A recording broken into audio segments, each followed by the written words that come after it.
Queridos hermanos, hoy meditaremos en el tema sobre el hombre en el estado de pecado.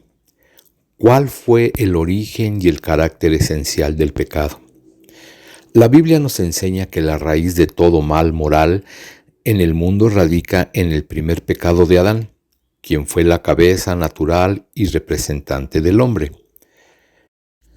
En las Escrituras se nos enseña claramente que el primer pecado fue motivado por Satanás. Él fue el verdadero tentador en la historia de la caída del hombre. Satanás, en forma de serpiente, sembró en el corazón humano la semilla de la desconfianza e incredulidad.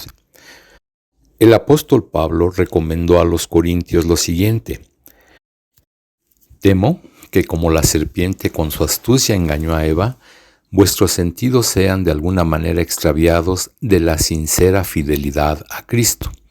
Esto está en 2 Corintios 11, versículo 3. Y Juan, en Apocalipsis 12:9, nos escribe que el gran dragón fue lanzado fuera. La serpiente antigua, que se llama Diablo y Satanás, el cual engaña al mundo entero, fue arrojado a la tierra y sus ángeles fueron arrojados con él. Dios había pactado con el hombre que no comiera del árbol de la ciencia del bien y del mal. El primer pecado fue que el hombre comió de ese árbol. El hecho indica que el hombre rehusó a sujetarse de un modo incondicional a la voluntad de Dios, dejando así que Dios determinara el curso de su vida. Se mencionan por lo menos 3 elementos en esta rebelión. 1, el intelectual; 2, el volitivo; y 3, el afectivo. El primero, que fue el intelecto del hombre, quien se rebeló con orgullo e incredulidad. El segundo, cuando en su voluntad tuvo el deseo de ser como Dios. Y el tercero, cuando en sus afectos hubo la satisfacción impía de comer del fruto prohibido. Como resultado, el hombre perdió la imagen de Dios en un sentido especial. Se volvió pecador, culpable y totalmente incapaz de cualquier bien espiritual. Hubo en Adán y Eva el conocimiento del bien y el mal, que se reveló sintiendo vergüenza, culpa y temor de Dios. Agregando a esto, que el hombre llegó a estar sujeto a la muerte en el sentido más pleno de la palabra. Génesis 3:19 nos recuerda lo que Dios dijo a Adán: con el sudor de tu rostro comerás el pan hasta que vuelvas a la tierra, porque de ella fuiste tomado, pues polvo eres y al polvo volverás. En Romanos 5:12 está escrito: por tanto, como el pecado entró en el mundo por un hombre, y por el pecado la muerte, así la muerte pasó a todos los hombres, por cuanto todos pecaron. Y Romanos 6:23 dice: porque la paga del pecado es muerte. Recordemos cuál es la naturaleza esencial del pecado.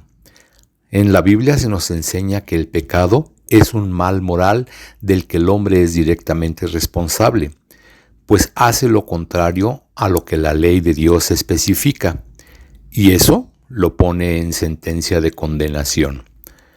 Han existido y existen grupos que tratan de sustituir la palabra pecado llamándolo mal, pero es una comparación muy pobre, pues tratan de ver al pecado como una enfermedad o como una imperfección en donde el hombre tiene poca responsabilidad.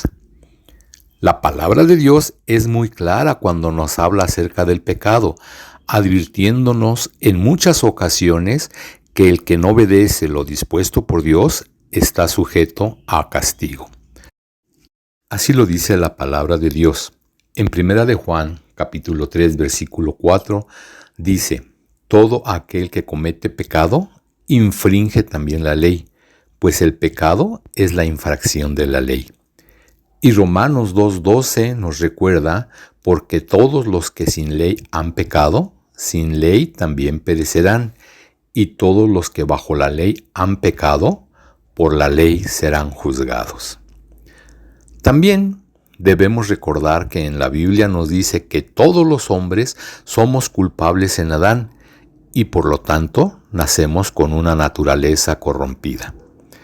El apóstol Pablo pidió en el nombre del Señor a los efesios, esto está en Efesios 4, 17 al 19, que ya no anduvieran como los otros gentiles, que andan en la vanidad de su mente, teniendo el entendimiento entenebrecido, ajenos de la vida de Dios por la ignorancia que en ellos hay, por la dureza de su corazón, los cuales, después de que perdieron toda sensibilidad, se entregaron a la lascivia para cometer con avidez toda clase de impureza.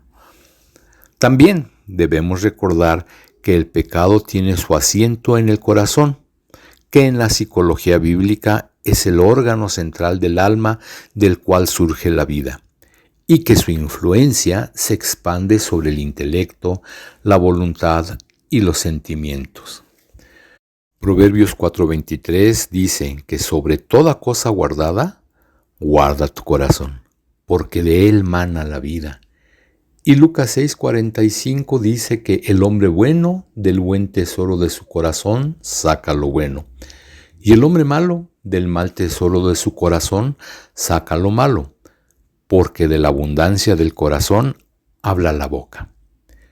En contra del pensamiento de otras religiones, nosotros enseñamos y entendemos que el pecado no consiste solamente en actos exteriores, sino que incluye malos pensamientos, malos afectos y los intentos del corazón, los cuales están relacionados entre sí, ya que los pensamientos e intenciones conducen a hechos pecaminosos.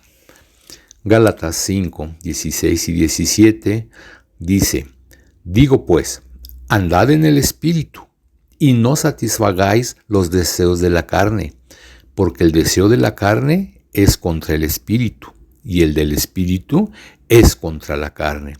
Y estos se oponen entre sí, para que no hagáis lo que quisiereis. Y Gálatas 5:24 nos recuerda que porque los que son de Cristo han crucificado la carne con sus pasiones y deseos. Muy queridos hermanos, debemos saber y recordar que la enseñanza bíblica es de que todos los hombres somos pecadores aún desde el nacimiento. Romanos 3:12 así nos los dice, que todos se apartaron a una y se hicieron inútiles.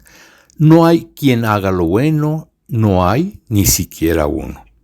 Lo cual demuestra la universalidad del pecado. Y eso nos crea una separación de nuestro Dios que es santo, santo, santo. Tengamos presentes que somos sujetos dignos de condenación por el pecado. Pero, gracias a Dios que nos proveyó en Cristo el medio en quien tenemos la redención de nuestros pecados. Que bendito y alabado sea nuestro Señor. Que Él le siga bendiciendo. Hasta la próxima.